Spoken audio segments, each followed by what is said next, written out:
नमस्कार दोस्तों, मैं गोविंद विश्वास आप सभी का इस चैनल पे एक बार फिर से स्वागत करता हूँ। आज हमारे साथ उपस्थित हैं तानिया जी जो कि लंदन में हैं। मेनली हम फोकस कर रहे हैं कि कंटेम्प्रेरी आर्ट का लंदन में क्या स्कोप है, इंडियन कंटेम्प्रेरी आर्ट का। और दूसरा, उन्होंने खुद वहाँ से बहुत सारे अलग-अलग चीज़ों में उन्होंने अपनी एकेडमिक चीज़ें पूरी की हैं। तो आइए उनसे ही जानते हैं अपनी कहानी, अपनी ज़ुबानी प्रोग्राम के अंतर्गत। तानिया जी, आपका बहुत-बहुत स्वागत है इस प्रोग्राम में जिसका नाम है अपनी कहानी अपनी जुबानी। Thank you Govind ji, thank you for having me. I am really excited और मुझे बहुत खुशी हो रही है। सबसे पहले तो मैं ये बोलना चाहूँगी कि eight the moment, even after the pandemic, बहुत गुड न्यूज़ है इंडियन आर्ट मार्केट के लिए कि उसका growth it's at its peak. Not only auction houses में बट इवन आर्ट गैलरीज यहाँ पे जो इंडियन एंड इस्लामिक आर्टिस्ट पे फोकस करती है, जी, इट्स रियली ग्रोइंग। बट मैं सबसे पहले अपने बारे में थोड़ा बताना चाहूंगी। मैं हूँ तान्या धरानी। जी, I am the founder of Artnee art gallery and advisory. तो ये एक ऑनलाइन प्लेटफॉर्म है जहाँ पे मैं emerging Indian and Islamic artist पे फोकस करती हूँ। मैं उनको प्रमोट करती हूँ, उनके रिक्वायरमेंट्स एज एन आर्टिस्ट को रजिस्टर करती हूँ and I try to help them as much as I can. मेरा specialising is in Ismaili artist. तो आगा खानीज बोल के एक कम्युनिटी है, मैं उन पे ज्यादा फोकस करती हूँ, मेरा एक्सपर्टीज उसमें है। बट उसके अलावा मेरा एजुकेशन मैंने हैदराबाद से किया है, आगा खान एकेडमी से। और मैं यूके में अंडर ग्रेजुएशन करने आई थी, under graduation in fine arts Reading university से। उसके बाद मैंने काफी एक्सपीरियंस किया है वर्किंग इन आर्ट गैलरीज। मैं आर्ट एजुकेटर भी थी, मैं आर्टिस्ट मेंटोर थी। मैंने बहुत शोज इंडिया में एंड यूके में क्यूरेट किए हैं। नॉट ओनली इंडियन बट मैंने कोरियन आर्टिस्ट को, अफ्रीकन आर्टिस्ट को, ऐसे कई आर्टिस्ट को मैंने क्यूरेट किया है। एंड मेरा रिसेंटली मैंने art business masters in art business Sotheby's institution से किया है। और मेरा थोड़ा एजुकेशन न्यूयॉर्क सादबीज में भी हुआ है। मैंने एक प्लेटफॉर्म स्टार्ट किया है, जैसे मैंने बताया है आर्टनी। तो उसमें हम आई हैव इंटर्न्स ग्लोबली जो स्कैटर्ड है। तो हम सबका मिशन एंड गोल एक है, to support the emerging market. बिल्कुल। इमर्जिंग आर्ट मार्केट, चाहे वो इंडियन आर्टिस्ट हो, वो इस्लामिक आर्टिस्ट हो, या हमारे कम्युनिटी के हो कि बाहर के हो। हमारा we just try to help them जहां हम हमसे हो सकता है। अगर कोई यंग आर्टिस्ट, मैंने रिसेंटली एक यंग अफगानी आर्टिस्ट को प्रमोट किया है मेरे इंस्टाग्राम आर्टनी पेज पे। एंड ये स्टूडेंट के पास कोई मेंटोर नहीं था, वो एक हॉबी आर्टिस्ट था। तो उसने मुझे कांटेक्ट किया और उसने बोला कि उसको थोड़ा मेंटोरशिप चाहिए बिकॉज उसके आर्टिस्टिक स्किल्स इतने अच्छे नहीं है। तो हमने उसको, एक टेक्सास में आर्टिस्ट है जिनको हम प्रमोट करते हैं, उनके साथ कनेक्ट किया है। तो वो जी, दोनों ने कोलैबोरेट करके, एक सीनियर आर्टिस्ट ने एक इमर्जिंग आर्टिस्ट, एक एस्पायरिंग आर्टिस्ट को उसने सपोर्ट किया। So which is good, we trying to bridge the gap here. बिल्कुल। है ना।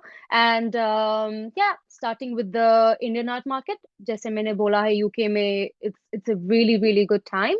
अभी दिखने में आ रहा है कि बहुत सारे गैलरीज इंडियन जो एंड इस्लामिक आर्ट को सपोर्ट करते हैं। जी, तो सबसे पहले 16th सेंचुरी में ये स्टार्ट हुआ था, यूके में प्रिवेल होना स्टार्ट हुआ था art galleries. But 18th century तक यहाँ पे सिर्फ यूरोपियन एंड ब्रिटिश आर्टिस्ट को ही प्रमोशन मिला था। तब ध्यान नहीं था इंडियन आर्टिस्ट पे या अफ्रीकन आर्टिस्ट पे या पाकिस्तानी या एशियन आर्टिस्ट पे। उनको सिर्फ अपने ही ग्रोथ, क्योंकि तब कंटेम्प्रेरी आर्ट चल रहा था तो वो लोग ने उन्हीं को फोकस किया। ओके, उन्हीं के देश के आर्टिस्ट को वो लोग ने किया। It is only after the 18th century जहाँ ये इंटरनेशनल मार्केट को ध्यान आया about the Indian folk art, about traditional arts. नहीं, तो हाँ, तब 21st सेंचुरी में ही जैसे इंडियन हमारे एंटीक स्कल्पचर्स होते हैं, ब्रॉन्ज स्कल्पचर्स या हमारा एजेंटा ओलोरा के स्कल्पचर्स, तब वो लोग को ध्यान आया। And it is only during the after the 18th century की बहुत focus British and European art के बाहर गया। So it was a very very good time for us. यहाँ पे थोड़ी गैलरीज है that focus on authentic Indian arts and crafts. एक है जी, Simon Ray, Indian and Islamic work of arts. तो हाँ, एंड सैफरन आर्ट। तो ये लोग bronze statues medieval Indian time उनको प्रमोट करते हैं एंड दे से विद जैसा terracotta traditional and folk art, ये लोग उनको प्रमोट करते हैं। सपोर्ट करते हैं। एंड द बेस्ट थिंग जो मुझे लगा, ये दो गैलरीज जितना मुझे मेरे आइडिया में है, ये दो gallery, Simon Ray Indian and Islamic work of art and Saffron Art, they want to support the Indian craftsman. Okay. Because आजकल जो मशीन मेड रेप्लिकास बन गए हैं हमारे ट्रेडिशनल एंड फोक आर्ट के, but they trying to support एक handmade craftsman का work, तो वो उनको प्रमोट करते हैं, जो हमारे लिए बहुत इम्पोर्टेंट हो गया है आजकल। बहुत इंडियन गैलरीज में एंड इंडियन आर्टिस्ट के आर्ट वर्क्स में बहुत वेस्टर्न इन्फ्लुएंस आ गया है। बिल्कुल। बट थोड़े इट्स वेरी इंपॉर्टेंट कि हम, मेरे आई फील लाइक कि हम हमारे Indian tribal and folk art को प्रिजर्व करें, बिकॉज जो वेस्टर्न इन्फ्लुएंस अब आया है, it's very hard to keep secure हमारा ट्राइबल आर्ट एंड फोक, जैसे Madhubani, Warli art, Kalamkari and specially Gond art, वो हलो हलो करके ऐसा दिख रहा है कि वाइप आउट हो रहा है, बिकॉज वेस्टर्न इन्फ्लुएंस आ गया है। हम अब रेप्लिकास उनके वर्क्स के बनाते हैं। वाकई। हाँ। नहीं, वाकई एंड मैं इसमें थोड़ा सा मैं अपना इंक्लूड करना चाहूंगा। यस जैसे प्लीज। अभी आजकल जो यहाँ के जो कॉलेजेस हैं उसमें हम देखें तो वेस्टर्न इन्फ्लुएंस बहुत ज्यादा है। यस। और लोग जो बाहर हैं, जैसे कि आप लोग हो वहां पे, और आपको पता है इंडियन जो आर्ट का क्या वैल्यू है, उसको आप लोग महसूस कर पा रहे हो। लेकिन यहाँ तो ऐसा लग रहा है कि बाहर का इन्फ्लुएंस हो तो बहुत वाहवाही मिलती है, लेकिन जो अपने इंडियन टच जिसमें हो उसको ज्यादा बाहर अप्रिशिएट किया जाता है।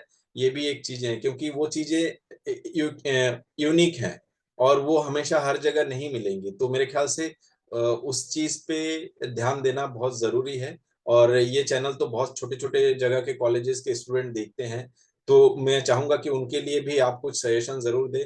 और जो आजकल क्रिप्टो और निफ्ट एनआईएफटी ये जो चल रहा है उसके बारे में भी हम जानना चाहेंगे। सही है। हाँ, बट एनएफटीज और ये सब पे जाने से पहले हम थोड़ा और Indian art in the UK करते हैं। जी। मैं स्टूडेंट्स जो भी इंडिया में पढ़ रहे हैं, जिनका फोकस है आर्ट्स, क्राफ्ट्स या contemporary art, it's fine, it's important to know कि इंटरनेशनल आर्ट मार्केट में हो क्या रहा है, और वो अपना आर्टिस्टिक स्टाइल्स कैसे ट्विस्ट कर रहे हैं।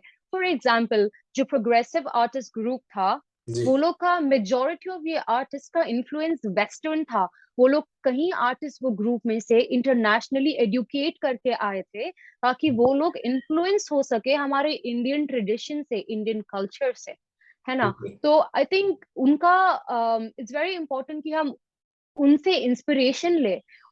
तो वो लोग बाहर पढ़ के आते हैं, वेस्टर्न एजुकेटेड रहते हैं, वो लोग इंडिया में आके उनके स्टाइल में एक इंडियन टच डालते हैं। इट्स इम्पोर्टेंट कि जब दूर से हम कोई पेंटिंग देखे, पता चले कि हाँ, ये एक इंडियन इंडियन आर्टिस्ट है। का क्रिएशन है, बिकॉज इतने लोग वेस्टर्न आर्ट कर रहे हैं, इतने लोग कंटेम्प्रेरी में चले गए, इतने लोग एब्स्ट्रैक्ट ये कर रहे हैं, बट हमारा इंडिया इज वेरी यूनिक। मैंने बहुत आर्टिस्ट, मेरे फ्रेंड्स मैंने देखा है, वो लोग यूके से, अमेरिका से, अलग अलग पार्ट्स ऑफ द वर्ल्ड से इंडिया जाते हैं इंस्पिरेशन के लिए। मुझे लगता रिसर्च है के कि लिए। उनका हाँ, रिसर्च के लिए और आर्टिस्टिक इंस्पिरेशन के लिए हमारे इंडिया में बहुत सारे ये आर्टिस्ट रेसिडेंसीज होते हैं। इट्स बिल्कुल। वेरी इंपॉर्टेंट कि हम उनके साथ कांटेक्ट में आए, ताकि, और वो सारे रेसिडेंसीज मोस्टली हिल स्टेशंस पे होते हैं, जहाँ पे गांव होता है, बिल्कुल। तो वहां से हमको इंस्पिरेशन लेना बहुत जरूरी है। मैं बहुत आर्टिस्ट को देखती हूँ, वो लोग बहुत रिग्रेट करते हैं कि हम भी बाहर जाके आर्ट पढ़ते, हम भी काश बाहर एडुकेटेड होते in the field of art.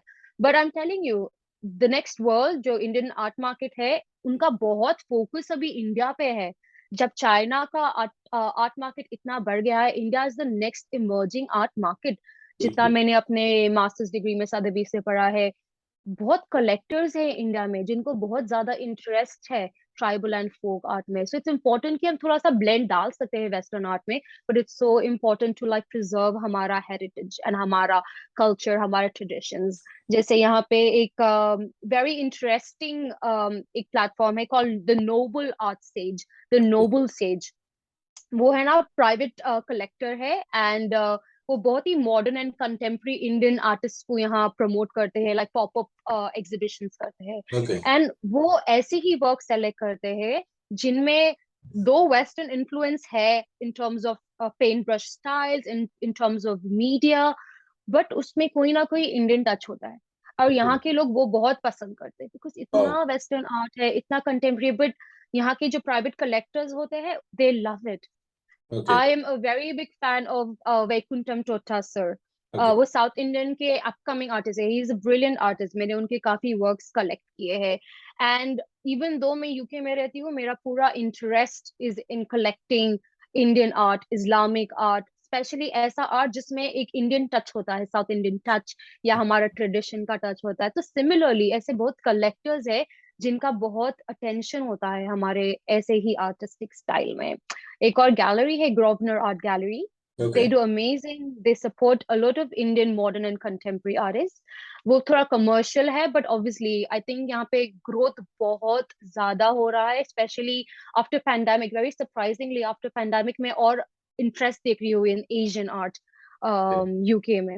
नहीं, वाकई आपके इस बातचीत से है ना, जो लोग सुनेंगे, क्योंकि कंटेम्प्रेरी जो अपकमिंग आर्टिस्ट हैं वो लोग भी सुनते हैं, तो आपका जो ये इन्फॉर्मेशन, हम्म. उसके बाद तो वो सर्च करेंगे अवश्य कि कौन से गैलरीज में इंडिया जो आर्ट को प्रमोट किया जाता है, मेरे ख्याल से राइट. बहुत हेल्पफुल रहेगा ये। और उस चीज को मेरे ख्याल से जो व्यूअर्स हैं उन लोगों को कभी भूलना नहीं चाहिए। अच्छा, अब हम गिफ्ट के ऊपर जरा बात करते हैं, क्योंकि हाँ. मैं जो ये एक नया दौर है डिजिटलाइजेशन का, और इसमें एनआईएफटी का बहुत बड़ा रोल है, जैसे कि वेस्टर्न में चल रहा है, उसका कुछ कुछ यस. इन्फ्लुएंस इंडिया में भी है, बट अभी ठीक से पता नहीं है किसको। तो राइट. उसके बारे में हम जानना चाहेंगे। राइट. तो एनएफटी, नॉन फंजिबल टोकन्स, बहुत ही कॉम्प्लिकेटेड एक ट्रेंड हुआ है हमारे आर्ट मार्केट में, इंटरनेशनल आर्ट वर्ल्ड में, जिसका ऑब्वियसली इन्फ्लुएंस आया है इंडिया पे, एशिया पे, पाकिस्तान में. बट ऑब्वियसली आई थिंक हमारा इंडिया में काफी प्लेसेस है लाइक एमएपी म्यूजियम, जो ये सारी चीजें नॉलेज रखता है, जो ये सब चीजों में ट्रेंड फॉलो करता है. But we need to understand कि इंटरनेशनल आर्ट मार्केट में ना गेट कीपर्स होते हैं, like an auction house, top galleries, जो अभी तक जो एनएफटी है उनको एंट्रेंस इतना इजीली नहीं मिल रहा है. And okay. NFT does not mean digital art. Digital art दूसरा सेक्शन हो जाता है. Okay. NFT is very different. ठीक है, बट इसका स्टडी इज वेरी डीप. अभी भी इंटरनेशनल आर्ट मार्केट में इसका आज भी स्टडी होता है. अभी भी इसके कोर्सेज नहीं निकले हैं यूनिवर्सिटीज में, तो अभी भी बहुत ही स्केप्टिकल थॉट प्रोसेस चल रहा है रिगार्डिंग एनएफटीज का फ्यूचर क्या है. ओके। पर्सनली मुझे ऐसा लगता है it is okay if you create a piece of art work, उनको तुम डिजिटली ट्रांसफर कर सकते हैं, but that is not NFT. वो बहुत ही डिफरेंट सीन हो जाता है. बट मेरे एक्सपीरियंस में मैंने जितने आर्टिस्ट से मिला, जितने कलेक्टर्स से मिला, जितने आर्ट इन्वेस्टर्स से मिला, मेजोरिटी ऑफ देम को उतना इंटरेस्ट आ नहीं रहा है. I okay. Mean there is a group of people जो इसको बहुत स्ट्रांगली सपोर्ट कर रहा है, ये ट्रेंड को. But in the long run I don't think कि कलेक्टर्स ये ज्यादा टाइम कलेक्ट कर सकते हैं. I think people still like to have a piece of art work hung on their wall, ताकि वो चलते फिरते उसको देख सके, उसका जो फिजिकल ह्यूमन टच है उसको एक्सपीरियंस कर सके. तो यहाँ पे मेरे काफी दोस्त है जो एनएफटी एक्सपर्ट्स है, जो एनएफटी स्पेशलिस्ट है, एंड वो बहुत स्ट्रांगली इसमें इन्वेस्ट करते हैं. बट मेजोरिटी लोग इसमें ज्यादा फोकस नहीं कर रहे हैं. ओके। एंड ट्रेंड में दिख रहा है कि इसका डाउनफॉल हो रहा है eight the moment. Okay. And आज भी ऑक्शन हाउसेस में इतना इसका कोई इम्पोर्टेंस है, because hmm. It's a new trend. Excitement है सबको कि ये हो क्या रहा है, ये मार्केट में कितना आगे जाएगा, कि इसका अपलिफ्ट कितना होने वाला है. इसका at at the moment it's more of an art investment. सब वैसा बिल्कुल। सोच रहे हैं, बट वो बहुत, it's a very high risk. Okay. And अभी इंडिया में हमारे ऑर्गेनाइजेशंस को अभी इतना आइडिया नहीं है कि एनएफटीज एंड डिजिटल आर्ट में डिफरेंस कितना है. बिल्कुल। बिल्कुल। हम्म. अच्छा, जैसे एक आपने अभी ऑक्शन का नाम लिया, तो मैं ये जानना चाहूंगा, बहुत सारे लोग ऐसे हैं जिनको पता नहीं है कि ऑक्शन हाउसेस वर्क कैसे करते हैं, और उसमें लोग जो ब्रोकर्स हैं उनके थ्रू जाते कैसे हैं, कैसे पार्टिसिपेट करते हैं। तो ये भी एक लोगों के लिए एक क्वेश्चन है कि कैसे होता है ये सब वर्कआउट। हम्म. सबसे अच्छी बात ये हो गई है कि अब हमें ऑक्शन हाउस में फिजिकली जाना नहीं पड़ता है वर्क बाय करने. हम्म। आजकल एनोनिमसली ऑनलाइन हो रहा है. जैसे सैफरन आर्ट हो गया, जैसे बॉनम्स हो गया, Phillips auction house, Sotheby's and Christie's, जो सब जानते हैं वो ऑक्शन हाउसेस के बारे में। तो आजकल कंपेयर टू पहले बहुत इजी हो गया है, एंड प्राइस रेंज भी बहुत रेंज बहुत है to collect a piece. And it is not very difficult as long as आपके पास नॉलेज है अबाउट द आर्ट बिजनेस, आपको नॉलेज है about a piece of art, और अगर आपको जेन्युइन इंटरेस्ट है टू स्टडी एन आर्टिस्ट। बहुत लोगों को आर्ट हिस्ट्री नॉलेज होता है, तो वो लोग के लिए और इजी हो जाता है to pick a piece of art work जिसका फ्यूचर में इन्वेस्टमेंट राइज होगा, जिसका रेट इंक्रीज होगा, राइट? तो हमें पहले वो सोचना है, अगर कोई आर्ट बाय कर रहा है कि उनको ऑथेंटिक आर्ट वर्क चाहिए, तो obviously auction houses are the best place, because वो ऑथेंटिसिटी चेक करते हैं पीस ऑफ आर्ट का, ताकि वो piece of art work fraud नहीं है एंड किसी ने रेप्लिका बना के बेच नहीं रहा है। तो इट्स रियली गुड कि ऑक्शन हाउसेज से बाय करते हैं। एंड अदर देन दैट, बहुत सारे आर्ट गैलरी जिनका रेपुटेशन बहुत अच्छा होता है, हम उनसे भी आर्ट वर्क खरीदते हैं, तो हमें मेक श्योर ये करना है कि वो हमें सर्टिफिकेट देते हैं ऑफ ऑथेंटिसिटी, बिकॉज आजकल बहुत कॉपीज बन रहे हैं एम एफ हुसैन के, और है ना, उसे जेन्युइन बिल्कुल है ऐसा बता के बेचते हैं। बिल्कुल। हाँ, एंड अच्छा, आई थिंक ये जो कॉपीज वाला सेक्शन है, इसके साथ एक क्वेश्चन और मन में आया है। जैसे कि हमारी बात हुई थी, आपने आर्ट लॉ को लेके भी पढ़ाई किया है, हाँ तो अब मैं अपनी बातचीत को थोड़ा उस वे में लेके जाऊंगा कि जैसे ये कॉपी वर्क होता है या ऐसे फ्रॉड होता है, तो उसका हाँ क्या मतलब ये सीन है कि जैसे उस बारे में आप कुछ बताइए। हाँ, ये तो बहुत इन डेप्थ इंफॉर्मेशन है। बट बहुत I would say 70 to 80% of art works जो ऑक्शन हाउसेस में आते हैं, हम्म, वो मोस्टली ऑथेंटिक नहीं होते हैं, वो मोस्टली जेन्युइन आर्टिस्ट के नहीं होते, बट एज लॉन्ग एज वो ऑक्शन हाउस में आ गया है, हाँ, एंड इवन दो वो जेन्युइन नहीं होता है, फिर भी उसको एक पास मार्क मिल जाता है to be in the auctions. Hmm, बहुत है आर्ट मार्केट में, बट एज लॉन्ग एज हमें फिर भी एक ऑक्शन हाउस से ऑथेंटिकेशन सर्टिफिकेट मिल जाता है, तो मतलब फ्यूचर में हमें रिस्क नहीं ले रहे हैं हम, ओके, क्योंकि हमने सर्टिफिकेट अक्वायर किया है एक बिग ऑक्शन हाउस से, एक बिग आर्ट गैलरी से। तो बिल्कुल बहुत इम्पोर्टेंट है कि हमें नॉलेज होना चाहिए, इवन तो आपके पास आर्ट एडवाइजर हो या आर्ट कंसल्टेंट हो या गैलरीज में दोस्त हो, इट्स वेरी इंपॉर्टेंट कि हमें बिल्कुल खुद को ही नॉलेज होना चाहिए कि ये किसका आर्ट वर्क है। हम अगर 10 आर्ट वर्क हो, फॉर एग्जाम्पल इस्माइल गुलजी का, हमें इतना स्टडी और इतना नॉलेज होना चाहिए कि हम वो 10 पीसेस में से बता सकते हैं artistic style, theme and colour combination, या उसका ब्रश स्ट्रोक देख के या सिग्नेचर देख के कि हाँ भाई, ये 10 में से 5 जेन्युइन लग रहे हैं, बाकी के शायद सही नहीं है, तो हम वो रिस्क 1% भी नहीं नहीं लेना। लेना बट चाहिए। काफी लोग होते हैं जो लेते हैं रिस्क, क्योंकि उनका ज्यादा लॉस होता नहीं है। बहुत कलेक्टर्स, एडिक्टिव कलेक्टर्स होते हैं जिनको फर्क नहीं पड़ता, they just like a piece. तो हमें बिल्कुल। डिसाइड करना है कि हमको पीस पसंद है for the fact that it is a beautiful painting, कि हम्म, हमें हमारे घर में सजाने में मजा आएगा, या हमें ये पीस ऑफ आर्ट वर्क चाहिए एज एन आर्ट इन्वेस्टमेंट। आजकल आर्ट इन्वेस्टमेंट का भी क्रेज हो गया है, वो भी आजकल ट्रेंडिंग हो रहा है, जस्ट एज गोल्ड।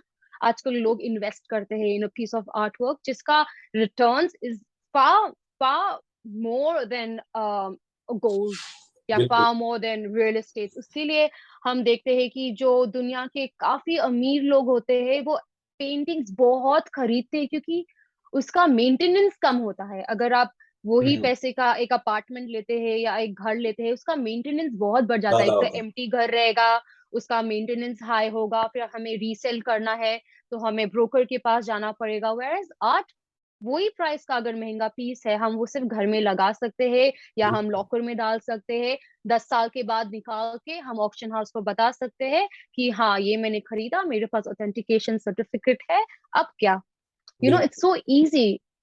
तो बिल्कुल उसके लिए ये ज्यादा लोग आर्ट वर्क्स में इन्वेस्ट करते हैं, विच आई थिंक सब करना चाहिए। इट डजंट मीन कि करोड़ों का पेंटिंग खरीदे, बट एटलीस्ट थोड़ा, या किसी दोस्त आर्टिस्ट को सपोर्ट करने के लिए, यू नेवर नो बिल्कुल आपका बिल्कुल दोस्त आर्टिस्ट कब फेमस हो जाए। वाकई।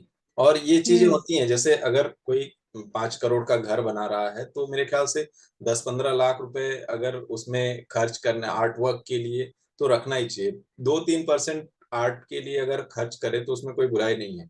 कई चीजें देखता हाँ। हूँ कि चाइनीज जो प्रिंट है या फोटो फ्रेम है, ऐसे ये करते हैं। उसकी जगह कोई छोटा आर्टिस्ट से छोटा काम ही वो इन्वेस्टमेंट के पर्पज से करे तो बहुत हेल्प हो जाता है। हम्म। तो मैं तो हाँ। सभी को कहना चाहूंगा कि वो उस तरीके से अगर इन्वेस्ट करे तो बहुत ही अच्छा है। आई थिंक कि बहुत डिफिकल्ट होता है हमारे इंडियन क्राउड को अंडरस्टैंड करना कि आर्ट एज एन इन्वेस्टमेंट कैसे वर्क करता है, and that is completely fine. आप किसी आर्ट एडवाइजर से बात कर लो, या आप हमारी कंपनी को कांटेक्ट कर लो, we are ready to support you. But अगर आपको इतना पैसा नहीं डालना है एक पीस ऑफ आर्ट, बिकॉज आपको अभी भी नॉलेज नहीं है, इट्स वेरी इजी कि आप हमारे फोक आर्टिस्ट को सपोर्ट कर ले, उनके एक दो पीसेस खरीद ले जो सस्ते भी होते हैं और बहुत खूबसूरत भी होते हैं। सो जैसे हमारे Indian tribal and folk art है, हम उनको सपोर्ट कर ले। अगर हमें महंगे पेंटिंग्स नहीं खरीदना है इंटरनेशनल मार्केट से। बिल्कुल। तो ये कई बार होता है कि, है ना, दूसरा एक चीज जैसे हम आजकल रेसिडेंसीज का देखते हैं, तो कई सारे स्टूडेंट्स वो जाना चाहते हैं बाहर, वहाँ रेसिडेंसी के लिए 3 मंथ्स 4 मंथ्स के लिए। तो उसका एक कोई क्राइटेरिया होता है, अगर आपके आपके नॉलेज में ऐसा कुछ हो तो हम उस बारे में भी कुछ इन्फॉर्मेशन चाहेंगे। हाँ।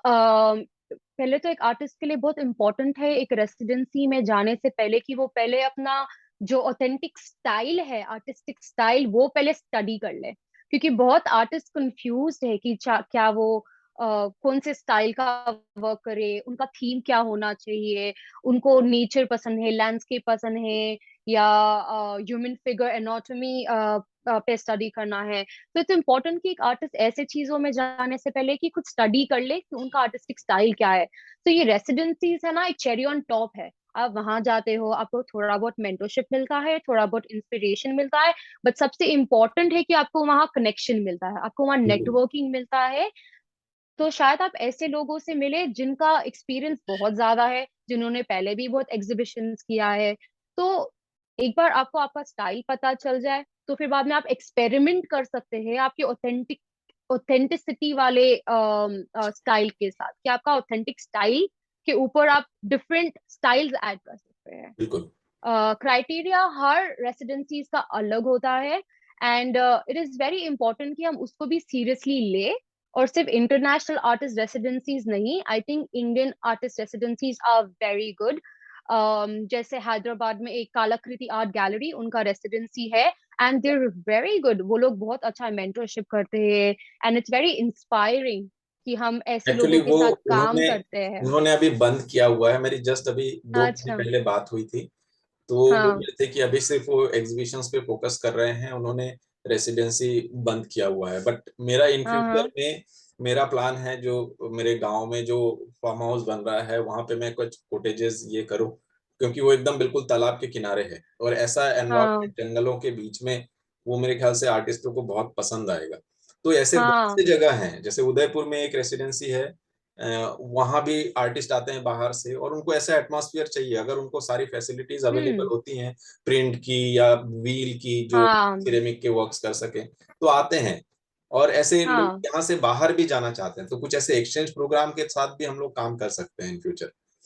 हाँ, वो बहुत इंटरेस्टिंग है, बट पता है रेसिडेंसीज में आजकल एंट्री मिलना बहुत टफ हो गया है। बिल्कुल। And I would like to say कि है ना, don't be heartbroken, it's fine.